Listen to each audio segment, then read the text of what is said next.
Dear students, good afternoon to all of you. Today we are going to have this lecture on evaluation of soil fertility. The learning objective of this lecture are that explain the meaning and need of soil fertility.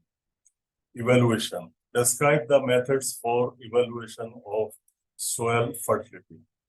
Means why we need soil fertility evaluation and what is meant by soil fertility evaluation. I think soil fertility, you understand, for a layman, it is the richness of soil about the nutrients. Whether your soil is rich in nutrients or is it poor in nutrient or is it medium in nutrient. Whether my soil, a farmer may think, whether my soil will be able to supply nutrients, does it have sufficient nutrient status? So to know this, we need evaluation. We need kind of testing. We want to have knowledge about the nutrient status of our soil. That is your soil fertility evaluation. To understand, to know, to learn the status of nutrients in my soil and how much nutrients can be supplied to the crop or what proportion can be supplied or can be made available to the plant growth. That is your soil fertility evaluation. Now, question comes, why should I evaluate it? Why there is need to evaluate? The need is, first thing is that I can keep or I can maintain health of my soil well. I will not mine it. I will not deplete the nutrients. This is number one. Second thing is to supply or it will act as a guide for supplying nutrients to the crops so that farmers get maximum benefit. So it is just to get some idea or some knowledge of rather perfect knowledge about the nutrient requirement of crop under a particular soil, under a particular climatic conditions and for a specific crop. Suppose if I want to grow sugarcane crop or say rice crop in my field, how much nutrient can I apply as basal? How much I can go for a split application? What will be the time of application of nutrients and so on? So based upon soil fertility evaluation, I can decide the nutrient management practices accordingly. So therefore, soil fertility evaluation is also required to judge the requirement of the nutrients. And also there may be certain imbalances of nutrients in the soil. So we can also know imbalances. There may be deficiency of zinc, however, my phosphorus and nitrogen will be sufficient. So can I overcome this imbalance? So imbalance can also be known through soil fertility evaluation. And we will see what are the different methods for evaluation of soil fertility. Different methods are available to know the status of the nutrients. Some are qualitative in nature. They will just give you idea whether your soils are having good fertility or bad fertility. However, certain quantitative methods are also available that will tell us the exact concentration of nutrient in the plant by plant testing and level of nutrients in soil by soil testing. And there are also certain methods which also combine the availability of nutrient in soil, the status of nutrient soil to the plant growth. So plant growth or crop growth is also used in the evaluation of soil fertility. So all these methods we will discuss. And as far as terminology is concerned, you know about available nutrient, what is available nutrient, a plant nutrient in the soil, fertilizer or organic materials that is immediately or potentially available for plants. Likewise, you have control plot, elements I have discussed, F-test is in statistics, remote sensing, the collection of information from an object or surface without any direct contact. That is your remote sensing. Means having idea, having knowledge about an object or about a thing without actually touching it, without actually going close to it or going near to it. That is your remote sensing. Soil testing is your soil chemical analysis to know the status of nutrients and certain properties of the soil. Spade meter is a kind of equipment or a small handheld equipment that can measure the chlorophyll content in the leaves. This is actually indirect method which gives you certain readings, and those readings can be correlated to the chlorophyll content or greenness in the plants. SPAD means this is, you can remember the full form of SPAD, Soil Plant Analysis Department, section of Minolta Camera Company. Now, friends, we come to the actual topics. What is soil fertility evaluation? Process of estimating the amount of native and residual nutrient elements which could be available for use by growing crops in particular soil, and the amount of fertilizer to be supplemented for profitable crop production. So this is very lengthy definition. The main part of soil fertility evaluation is to know the status of nutrients before sowing or planting of the crop and after harvesting. Before sowing, you can use for giving recommendation of nutrients, how much nutrients should be applied to the crops or to the soil, and residual will give us idea what proportion of nutrients have been utilized by the crop. Is it okay, this soil fertility evaluation? Now we go to the objectives. Why we do or why should we go for evaluation of soil fertility? Why it is required? There are certain objectives of this. First is to assess nutrient status of soil crop system, quantify the ability of soils to supply nutrients for plant growth. So main thing is to assess the nutrient status of the soil as well as crop systems. In soil fertility evaluation, we also calculate the nutrient uptake by the crop. It can also give us guide whether soil was able to supply nutrients, how much nutrients was supplied through the soil.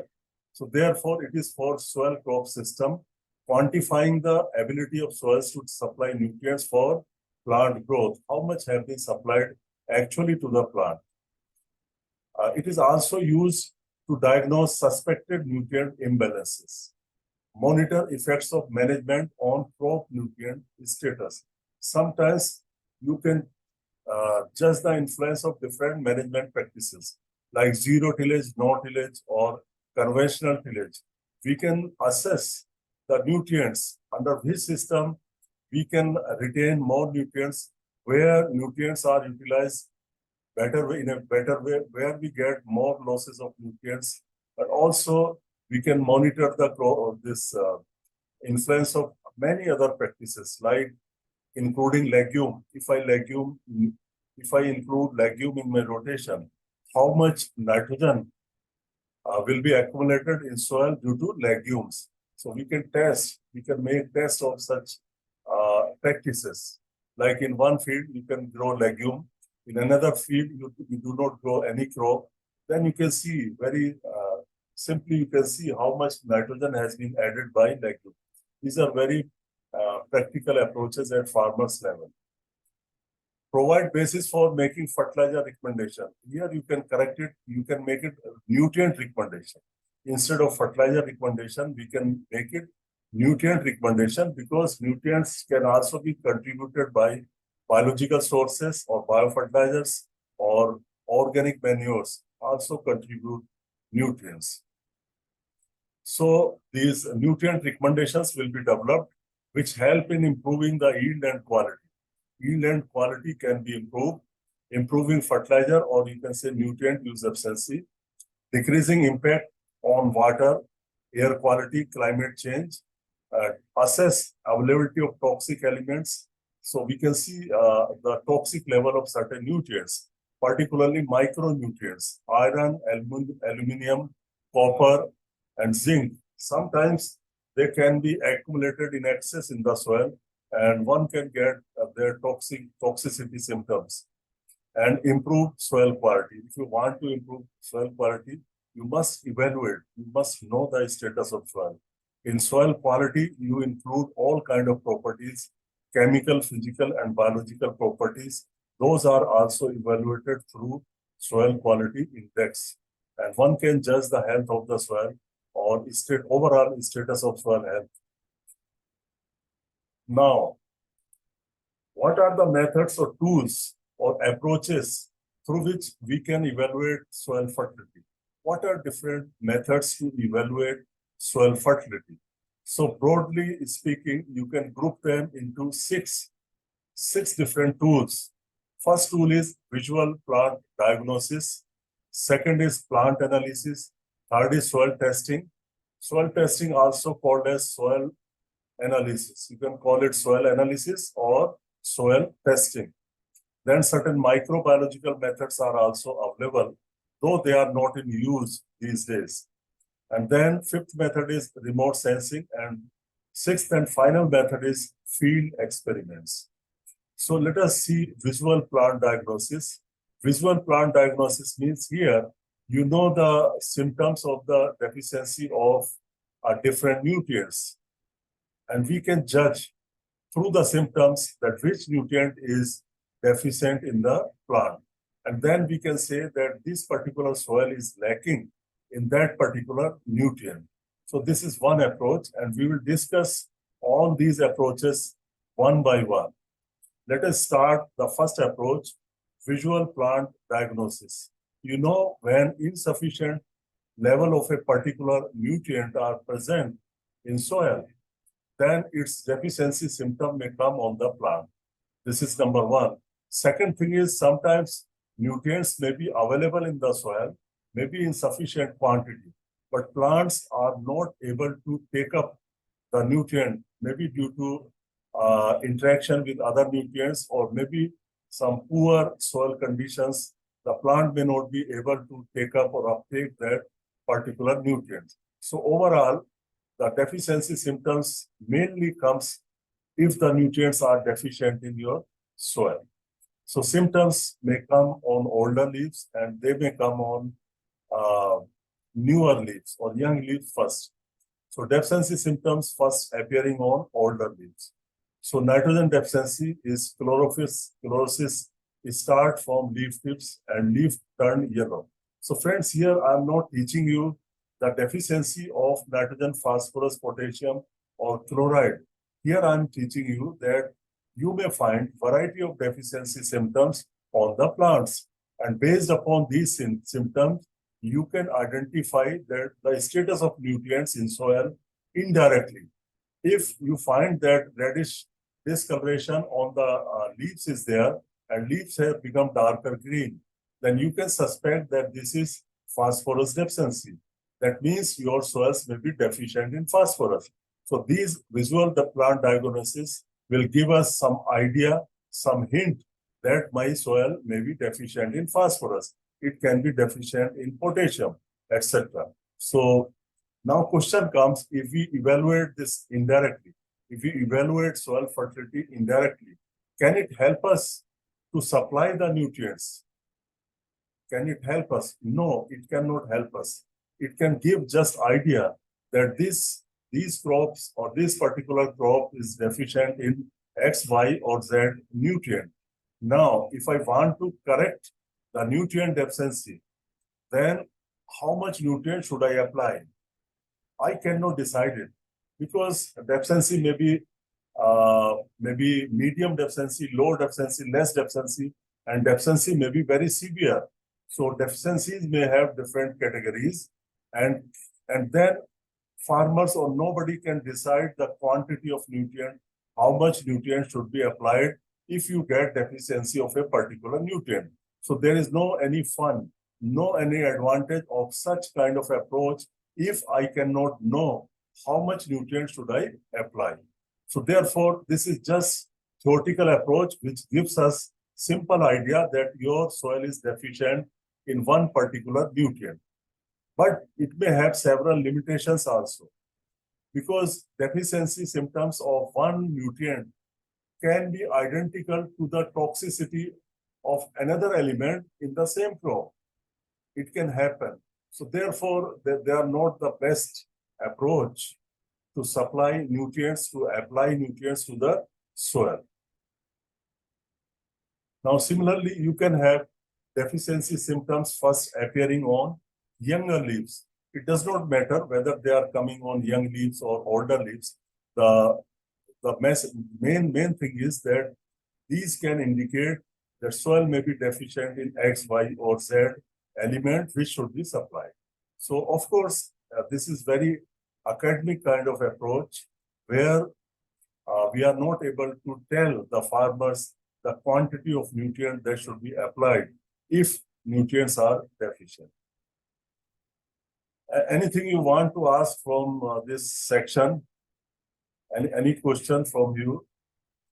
If you could not follow anything in this, you have got 6 different approaches. Number 1 approach is visual plant diagnosis. Similarly, can we judge a soil simply by touching it or seeing it, that this is fertile or not? See, if you go to farmer's field, you will find variety of soils. Some soils may be loamy soils, some may be clay soils, some may be silty soils, and some may be sandy soils. So you will find variety of textures of soils, or you will find variety of crops growing in those soils. Can you say that this soil is fertile, this soil is less fertile, simply just by seeing the soil?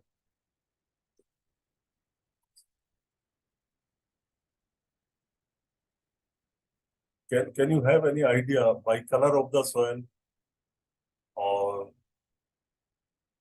that this soil will be fertile? I discussed already in this factors affecting soil fertility or components of soil fertility. So there may be certain indicators, there may be certain physical parameters of soil that can tell us whether the soil will have more nutrient or less nutrient. You have shallower depth of the soil, then those soils may hold less quantity of nutrients content compared to deeper soils. But if I just touch the soil by hand, like moisture, in moisture, you can decide, you can get some idea that is it dry or wet, or it has some medium kind of moisture. But in soil fertility, just taking the soil in your hands, you cannot tell what is the nutrient status. So friends, this visual plant diagnosis was one method, one tool to know the status of soil fertility indirectly by seeing the deficiency symptoms on the crop or plants. Now, that was just very qualitative kind of approach. Now we go to plant analysis. And in plant analysis also, you have 2 kind of analysis. One is qualitative analysis. Qualitative analysis also gives us some idea. It will not give us exact concentration of nutrients in different plant tissues. So there may be 2 approaches. One is rapid tissue test, and other is your chemical analysis, nutrient chemical analysis. So let us see rapid tissue test. They are also chemical in nature, but they do not give you concentration of nutrient in different plant tissues. These rapid tissue tests give us simple idea whether you have sufficient level of nutrient or deficient level of nutrients, different nutrients. Such tests are available for nitrogen, phosphorus, potassium, sulfur, magnesium, calcium, etc. So rapid tissue test, what can be done in rapid tissue test?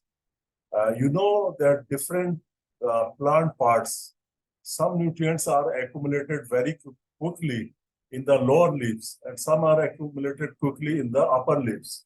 So you also know that deficiency symptoms come in lower leaves as well as in upper leaves, depending upon the nutrient. So in this case, we must be knowing that which part is more susceptible to the deficiency of the plants, or deficiency of a particular nutrient. For example, for phosphorus, deficiency symptoms comes on lower leaves. So let us take lower leaves to see whether your plant is deficient in phosphorus or not. So in this case, selection of plant tissue is also important. Those kind of tissues are taken, those kind of leaves or plant parts are taken, which are very sensitive to the deficiency of a particular nutrient. And within the leaf, I think petiole is more sensitive to the deficiency. Means the other part, the lamina part or main part of the leaves may contain more nutrients, but this petiole may contain less nutrient. So therefore, petiole can be used, or petiole tissues can be used to see the status of nutrients, certain nutrients. So therefore, selection of plant parts, you can get the leaves, desirable leaves, you can get any plant part, and then chop it into small pieces. After chopping, you need to extract the nutrients. So you can extract the nutrients with the help of acetone. Acetone can be used to extract the nutrients, and these nutrients will come in solution. Not all amount of nutrients will come into solution. And then you need to add 1 or 2 chemicals into this solution. And then there will be color change. And the intensity of color will tell us whether the nutrient is sufficient or insufficient. So that is called as a rapid tissue test. So it quickly identifies the nutritional status of plants, tells apparent nutrient insufficiency, whether the nutrient is insufficient or sufficient. It is done directly in the field on extracted sap of leaves. Sap is your extract of the leaves. Color intensity used to identify presence of element. Then in this extract or in this sap, you put some color, some chemicals to develop colors. And the intensity of those colors will guide us whether the nutrient is sufficient or insufficient. So it provides qualitative information about the nutrient status. However, it needs very less time and low cost compared to quantitative tests. In quantitative tests, you get exact concentration of the nutrient. And it acts as a guide rather than as a mainstay for nutrient recommendation. So it can guide us. Suppose we do not have time, farmers have no time to get their samples tested in the lab because it may take 10-15 days. So in such cases, one can go for rapid tissue test or tissue testing, and you can see, you can get an idea that which nutrient is deficient in the plants. So therefore, some alternatives can be made, some application can be made. But a right quantity of nutrient cannot be added because you do not know the soil status of nutrient and you do not know recovery of the nutrients. So therefore, you can get just idea, you cannot decide the quantity of nutrients to be supplied. Now, in rapid tissue tests, generally leaf petioles are used. Leaf samples should be collected randomly, like you select any other sample. It has to be in random fashion. A specific part of the leaves is chopped. You can, in some cases, you can chop the tip part, middle part, lower part, petiole, whatever.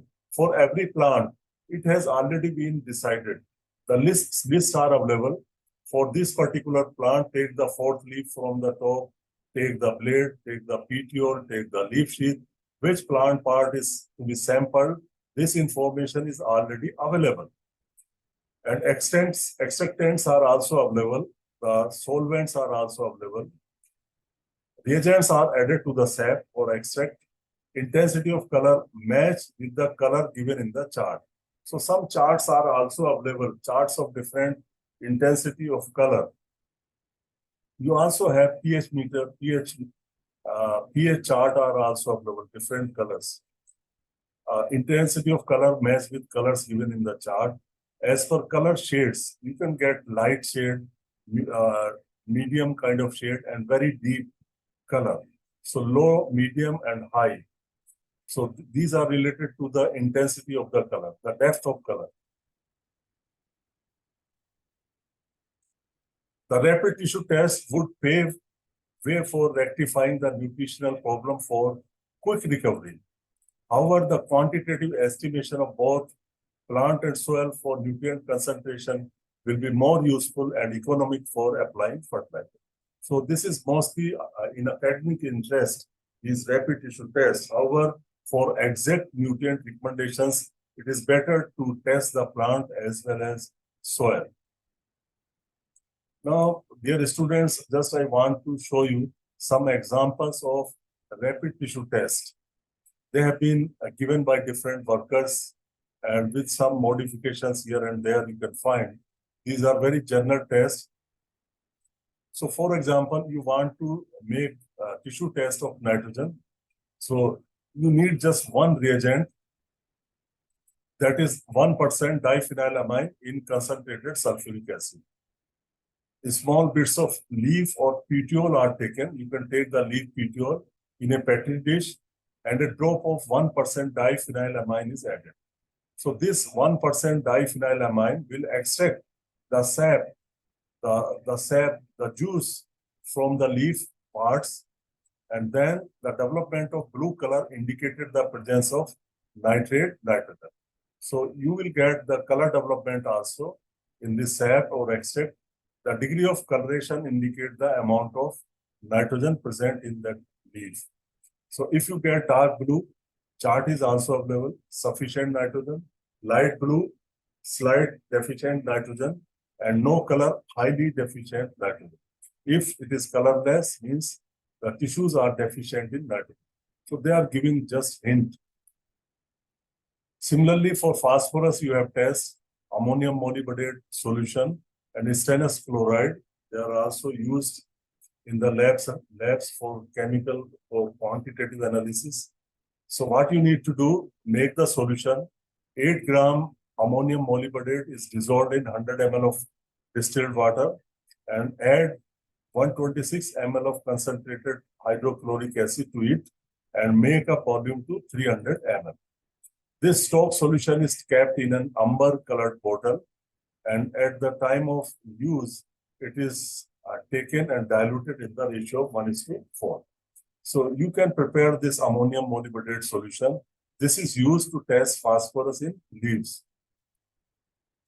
A teaspoonful of freshly chopped leaves you can take and chop them and take them in a test tube. And 10 ml of ammonium molybdenate reagent is added and kept for a few minutes. After shaking, a pinch of stannous chloride is added. This color development is observed, and if it is dark blue, sufficient phosphorus, bluish green, slightly deficient, and no color means highly deficient. So you get some idea. There are many more tests are available. I just gave you examples of nitrogen and phosphorus. You have tests for potassium and other nutrients also. I have given you one manual of soil fertility by, I forgot the author's name, and it is with you. You will find pink color on the page, first page. This pink kind of color, I think, and author is some American soil scientist, and you will find these tests in that manual, soil fertility manual.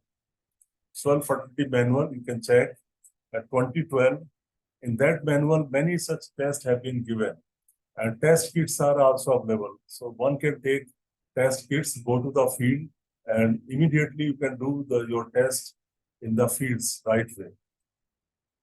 So, okay, it has its benefits as well as limitations, rapid tissue test. Next is plant chemical analysis or plant analysis. So here you can do total elemental analysis also. You can know all the elements or essential nutrients in the plant. You can know at different stages also, and you can also know in the plant tissues, and you can also know in different crops. So first of all, there may be variability of nutrient content in different crops. Crop of legume may contain more nitrogen than the cereal crop. Similarly, certain crops may contain, like potato, may contain more potassium than your mustard. So likewise, at crop level, you find differences in the nutrient concentration. Second, at uh, uh, at the level of stages of crop, within a crop, you have got different stages. So at different stages also, in the same plant part, you will find varying concentration. Initially stages, you have very high concentration of nitrogen in the cereal, which declines with time. So such kind of changes also happen with the stage of the crop. Certain stage, you will get higher concentration of a particular nutrient. At another stage, you can get lower concentration of nutrients. I take case of cereals. Initially, when you have triddling stage, at that stage in rice, you get very high concentration of nitrogen, which can be 2.5%. But as time passes and reproductive stage develops, then the nitrogen is translocated in the formation of reproductive part and then seed filling, etc. So therefore, then in the vegetative parts, you will get less of nitrogen. So with the advancement of age in cereal crops, you will get less concentration of nitrogen in the plant leaves or vegetative parts. So these kind of influences are there on the nutrient concentration. So I said that there may be differences at crop level. Different crops will have different concentration. Number two, stages. Within a crop, you will get different stages, different nutrient concentration. And within the plant, if you take different samples, sample from the root, sample from the shoot, even in the shoot, you can take younger leaves, lower leaves, middle leaves. Even within a leaf, you can take tip of the leaf, middle part of the leaf, or sheath part of the leaf.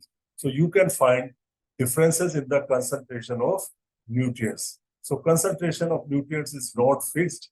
It is influenced by varieties also. It is influenced by plant type also. Soil conditions also influence the nutrient concentration and also the climatic conditions. So number of factors will affect the nutrient concentration in the plants. So total analysis of nutrients in plants, there are 4 steps. There are different steps if you want to analyze your plant samples. One is plant sampling. You must be very, very careful in sampling the plant. If you find error in the plant sampling, then your results cannot be good.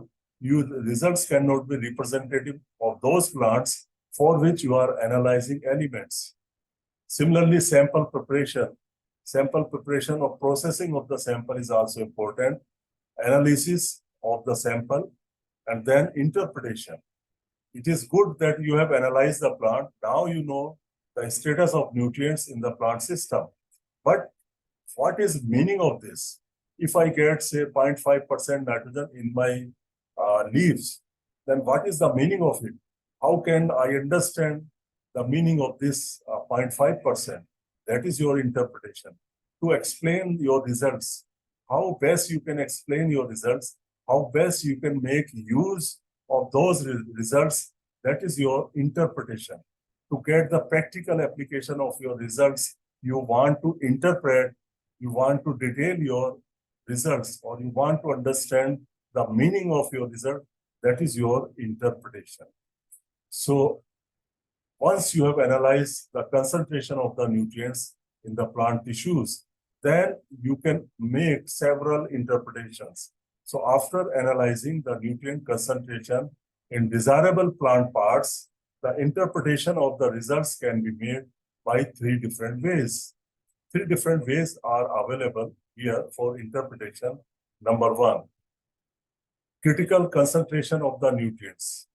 The critical concentration of the nutrients is already defined by our predecessors or previous scientists have already provided us this knowledge of critical concentration.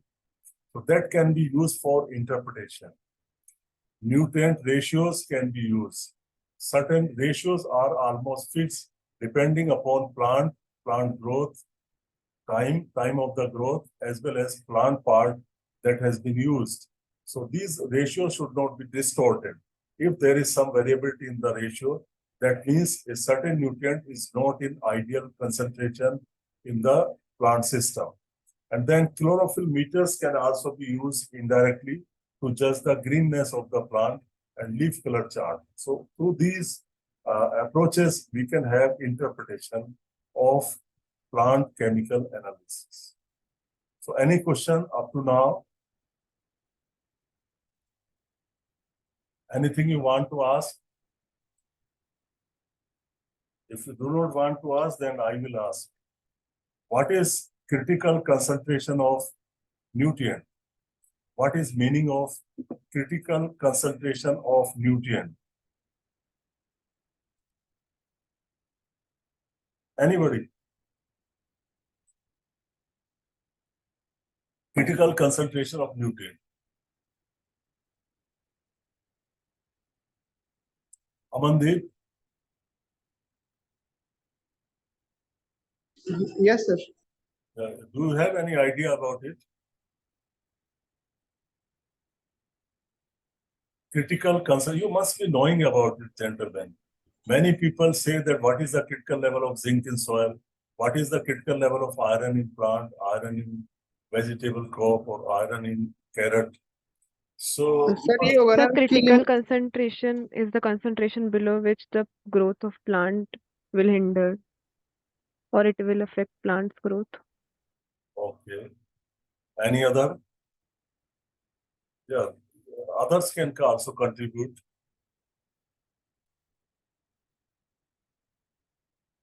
No problem. So you can remember now my words. She just said that when the growth of the plants are adversely affected, or when there is reduction in the growth of the crop, then we can say that this is critical concentration where the reduction in the growth happens. She's partly right, and but we need to quantify it. We need to quantify because certain level of deficiency of nutrient is tolerable. Certain level of deficiency of nutrient is tolerable. So in this case, I wish to tell you that critical concentration of nutrients in soil, in plant are different. First thing is that critical concentration of nutrient is referred with respect to soil as well as with respect to plant. First thing.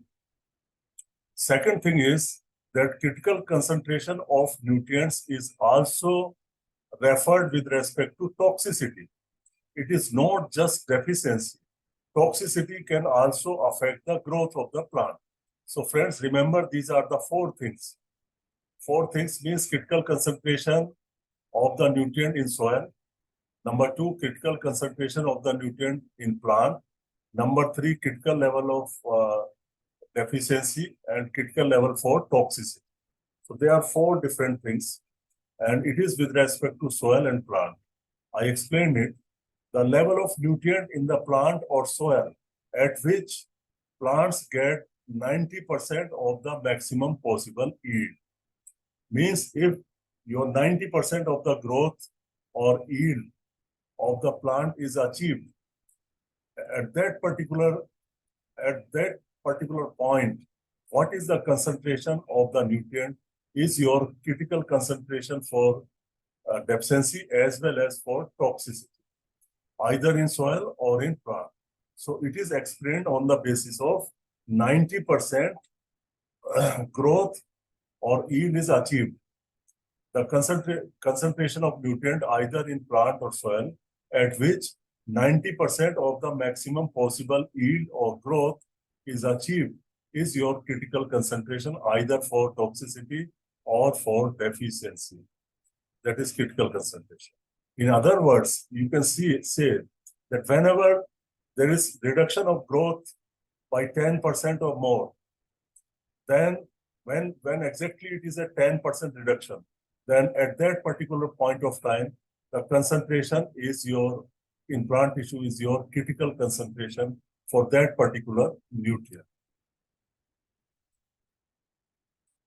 Now, in this plant analysis, there are different steps. First is plant sampling. So plant sampling has to be random plant sampling, already you know it. And you need to choose the specific plant part at a growth stage most closely associated with the critical values. I have already discussed different plant parts can be taken. The composite sample should be about 200 to 500 gram fresh weight. You can choose many plants, many tillers, and many leaves, and you can make a composite sample taking from different places in a random fashion, and then you merge everything into one sample. It depends upon requirement. You can take several samples also. Some of you might be doing field experiment or pot experiments, and you must be sampling your feed, your plots or pots. So you know you have a better idea how to sample it. Then after sample, you do processing. Sample are washed first with clean water and then with distilled water. So these samples may have some dust, some soil, some dirt, etc. So cleaning of the leaves of plant samples is required. First you clean by tap water and then by distilled water. And then these samples should be dried in the sun. First they should be dried in the sun and then they should be dried in the oven at 70 degrees centigrade till it gets constant weight. Never dry sample at 105 degrees centigrade. Soil samples are dried at 100 plus minus 5 degrees centigrade, but plant samples should be dried at 65 to 70 degrees centigrade. If you dry them at high temperature, you can lose nitrogen and sulfur. Nitrogen and sulfur can be lost if you dry your samples, plant samples or soil samples at high temperatures. Soil samples are not dried in oven. They are air dried. So after drying, you can ground. पीसना है उनको बारीक करना है. You can grinding. Then avoid contamination. Mix well. Contamination should not be there by your hands. You can wear gloves or you take some protective covers. So your plant sample should not be contaminated by any foreign material. Then you exactly go for chemical analysis. Now, how to go for chemical analysis of the plant sample? So there are two methods. One is dry and wet. Other is wet ashing. Means you want to bring your nutrients in the mineral form. You want to remove carbon, hydrogen, and oxygen. You just want mineral. Mineral means your ash. So to get the ash, you can have dry ashing also. Dry ashing is done at very high temperature. I think these days students do not do this dry ashing, but dry ashing can be done in silica crucibles. Silica crucible, maybe in soil science, they must be doing sometimes dry ashing. Your results will remain same, but sometimes people also prefer dry ashing over wet ashing. In wet ashing, you use your acids are used to digest or decompose the organic materials. So dry or wet ashing can be done and complete dissolution, and then you determine the nutrients by standard analytical methods. So first you need to bring minerals or nutrients in the solution form by removing carbon, hydrogen, oxygen, and then you can do elemental analysis. And this solution will be called as aliquot, ALIQUOT, aliquot, this solution. And then this elemental analysis, you can express in different ways, like your milligram per gram, microgram per gram, and there are the percentage basis, you know how to report these. Then comes your interpretation. Interpretation based on the total concentration of nutrient in dry matter of plant parts, which are compared with the standard values of critical values and grouped into supply classes. Now you have analyzed the nutrient. You can write it in form of ppm or percentage or milligram per gram or milligram per kg or microgram per gram. There are different units you can express, and some critical levels are already defined. Critical levels have been defined for all the crops, for all the soil and climatic condition, and for major plant parts at different growth stages. You already have this data. So compare your result with the tables or with the chart already available to you and see if it is lower than the critical level or higher than the critical level. So what your results are saying in comparison to established knowledge. So you can check whether your your test is having low levels of nutrient, medium level of nutrient, or high or very high level of nutrients. So this determines whether immediate action is needed to correct the deficiency. What can be done if you see it is during the growing period of the crop? Then you can know the status. Suppose nitrogen is deficient, it is below the critical level. So can I apply nitrogen based upon this information? No, I cannot apply. I have done so much of work, hard work, analyzing, knowing the concentration, knowing the ratio, everything. But based upon this knowledge, I cannot apply, I cannot determine the quantity of nutrients to be supplied through organic manures or fertilizers. So then why I have done it? Why I have done it? It tells us the nutrient removal, how much nutrients can be removed at different growth stages. It also tells us that, okay, this is the time to apply the nutrient. So it helps us indirectly in the nutrient management. Conclusions can be drawn on whether the amount of fertilizer applied at sowing was sufficient or should be increased for the next crop. So this is also important. Okay, this time basal application did not work well. So can I increase the dose of basal application next time? So such kind of some academic interpretations can be made, but so far practical application is concerned, it is not that much useful. So then interpretation of the results can be made by three ways: critical concentration of nutrients, nutrient ratio, chlorophyll meter. Now you see critical concentration, I have already defined to you. The nutrient concentration between deficient and optimum supply. Range is the critical nutrient range. The nutrient concentration between deficiency and optimal range supply. So it is at the margin. Means if you go below this, the nutrients are insufficient. If you go above it, the nutrients are sufficient. So that concentration is critical concentration.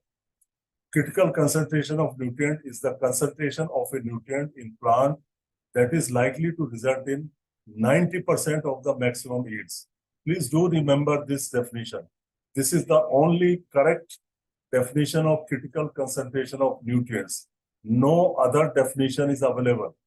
So remember these two lines to define the critical concentration of nutrients for toxicity as well as for deficiency.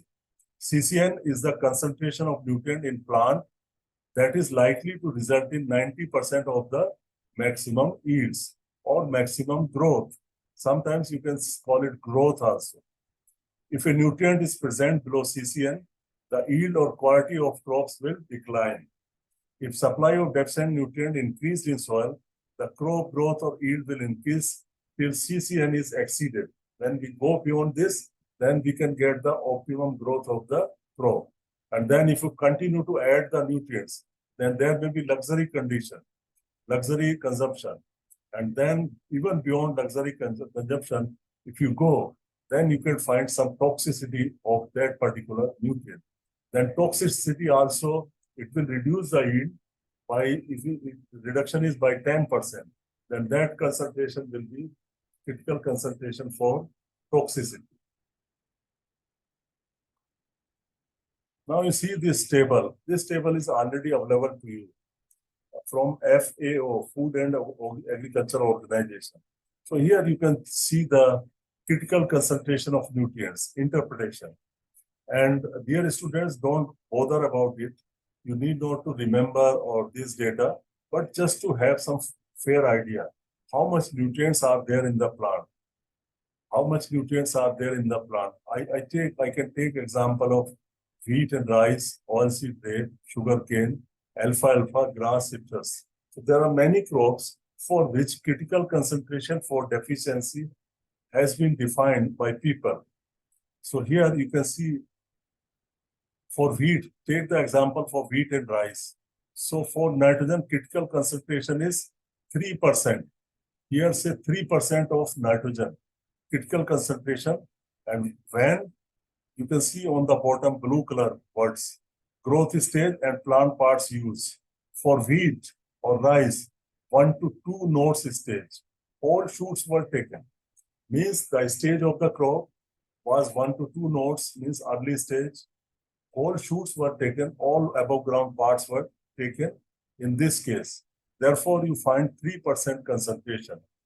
If at this particular stage or age, if your concentration in whole shoot is less than 3%, then that is your deficient. Means 3% is the critical level. So you should maintain above 3% critical concentration.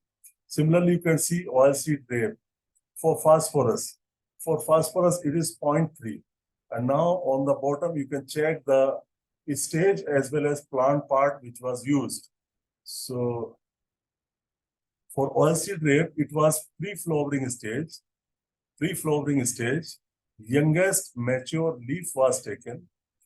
Youngest mature leaf was taken. So see, the stage is defined, and also the plant part which has been used is defined. And for different crops, you have different critical concentration. Now you see interpretation based upon nutrient ratios.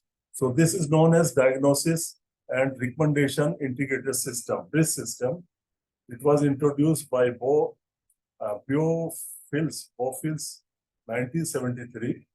Relationship between a pair of nutrients like NP, PN, NK, KN at different growth stages in place of nutrient sufficiency or nutrient critical concentration.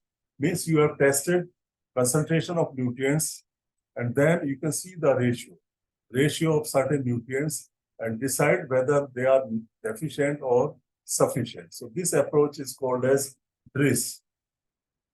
So it determines nutrient needs of plants much before their deficiency or excess is able to reduce the growth and yield. But this is not in much use. Now you see the interpretation based upon chlorophyll meters and leaf color charts. You have your fields. In fields, these leaf color chart and chlorophyll meters are used mainly for nitrogen. They are not used for other nutrients. It is by force or by some moj masti, people say that I can use it for sulfur, I can use it for iron and so on. Dear students, it is mainly used for nitrogen. Because you know nitrogen is very, very important for chlorophyll formation. And chlorophyll status will tell you status of nitrogen. And similarly, vice versa.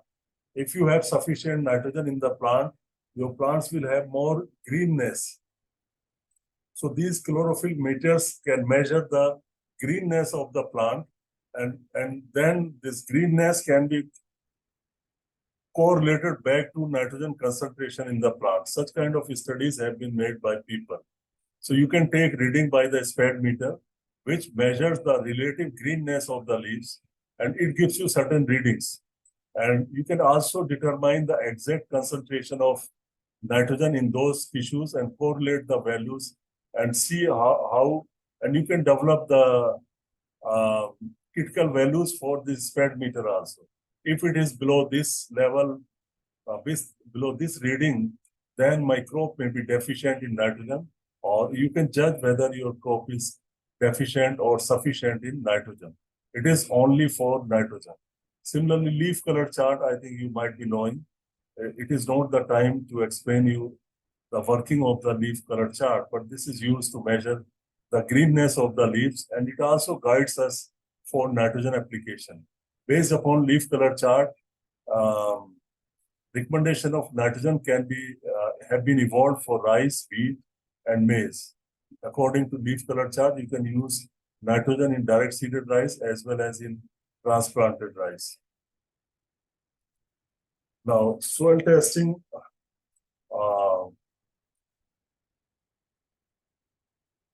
Okay, let me finish soil testing, and after 5 minutes, your class will be over. After 5-6 minutes, your class will be over. So, soil testing and analysis. So, friends, now you have seen a little bit detail of plant chemical analysis or plant analysis, where you collect the plant samples and then you prepare the samples, you extract the nutrients, and then you go for testing of the nutrients through different methods. And finally, the concentration of the nutrients is known to you. 'And then you can go for interpretation, mainly based upon critical concentration of nutrient risk, or indirectly you can go for chlorophyll meters. But this is only again for academic interest. It cannot guide farmers how much quantity of nutrients should be applied, except the leaf color chart or chlorophyll meters. Then next approach or next advancement could be soil testing or analysis. Can I know the quantity of nutrient to be applied to my soil, to my crop, if I go for soil testing? Can the soil testing tell me exactly how much nutrient it is able to supply to the crop? So for this purpose, you need to go for soil chemical analysis or soil testing, or simply you can call it soil analysis. So why we do it? To accurately determine the status of available nutrients in soils, to give fertilizer recommendation or to give nutrient recommendations. Identify the deficiency or toxicity of nutrients. You can know the level of the nutrients and identify the deficiency or toxicity. To determine the chemical forms of available nutrients, you can know through the soil testing. You can know the ammonical form, sulfate form, or various forms of the nutrients through soil testing. So this is also purpose of soil testing, to judge general health and productivity of the soil, to estimate the response of crop to nutrients, how much extra yield you can get at different levels of nutrients in soil, to compare effect of seasons on nutrient availability, how the nutrient availability is affected by seasons, to understand the interaction of nutrient and moisture. So there are a number of purposes of doing soil testing. You can go through in detail. So I think I can continue after, because actually I thought that I will finish this lecture in 1 hour, but I think only half part is over. The remaining half I can continue tomorrow if you wish. So friends, just open your videos for 1 or 2 minutes, and I want to discuss with you about the tomorrow's class. Are you ready for the class tomorrow? You have seminar in the forenoon, and other classes are suspended, or you have classes? Will you have your online classes tomorrow? Yes, sir. Yes or no? I have आवाज नहीं आ रही. Other person. class in the morning. आवाज नहीं आई आपकी. Again, please repeat. Yeah, Chappa. Sir, tomorrow morning I have practical class in another subject. You have, means you are busy all the day tomorrow. Can you find time in the evening, say 5 to 6? Sir, in the morning.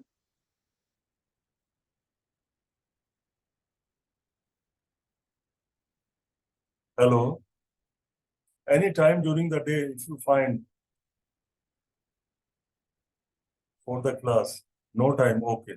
So what about Saturday, Sunday, Monday, Saturday, Sunday? So tomorrow's evening would also work. Tomorrow evening, you can attend the class.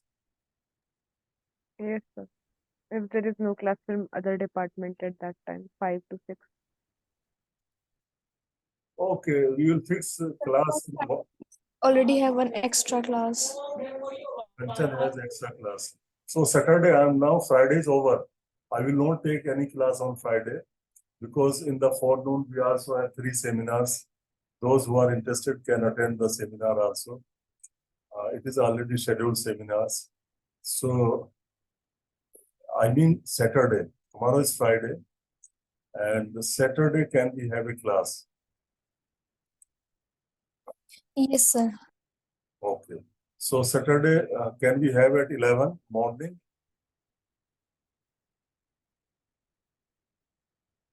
अरे डरते क्यों हो यार? Yes, sir. मैं कुछ नहीं करूंगा. I can never harm you. मैं तो कॉपी भी चेक नहीं करता. अरे यार गलत हो. So recording होगी.